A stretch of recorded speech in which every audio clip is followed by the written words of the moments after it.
Ihan huikeat fiilikset. Kerta kaikkiaan mahtavat fiilikset oikeesti. Onhan tää oli ihan loistava reissu ja vähän haikea olo nyt.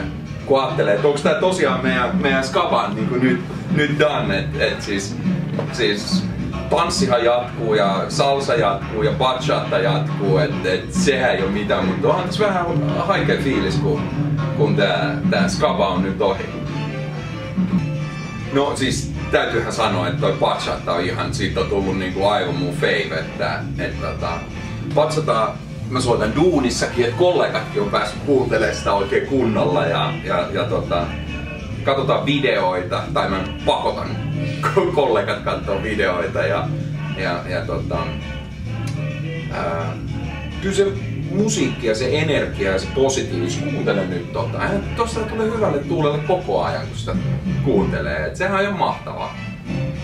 Niin huikeeta, että energistä, ilosta, piristävää, voimaannuttavaa. Joka treenin jälkeen, vaikka tulee kuinka väsyneenä treeneihin, kun treeneistä lähtee, niin on ihan mielettömän voimaantunut olla.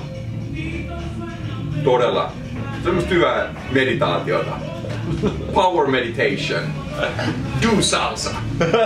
Tämä koko ryhmähän on ollut ihan mahtava, että 12 henkeä 4 kuukautta vedetty niin kuin ihan täysillä. Jokainen on antanut kaiken mitä lähtee ja on paljon hikipisaroita vieritetty, mutta tämä on ollut ihan mahtava porukka ensinnäkin. Ihan huikea. Kaikki kanssasiskot ja kanssaveljet, iso kiitos niille, hats off. Matka on ollut todella makea ja hei, kuka tahansa tämän gamein viekään, niin tää on ihan huikea, tosi helmi. Mä en tiedä niinku, mä oon ihan niinku salsa neitsyt, vaan HSA ja en oo käynyt muualla ja mulla on niinku ollut tosi hyvä. Mä koen, että täällä on vähän niinku hima. Miksi mennä niinku merta edemmäs kalaa? Hima on tässä ja mun on täällä hyvä, mä saan tanssia niin paljon kuin mä jaksan ja pystyn, niin HSAlla onhan meillä ihan huikeat opettajat tietenkin, niinku Hanna, joka kanssa joka viikko, niin aivan siis niinku isolla sydämellä ihan mahtava.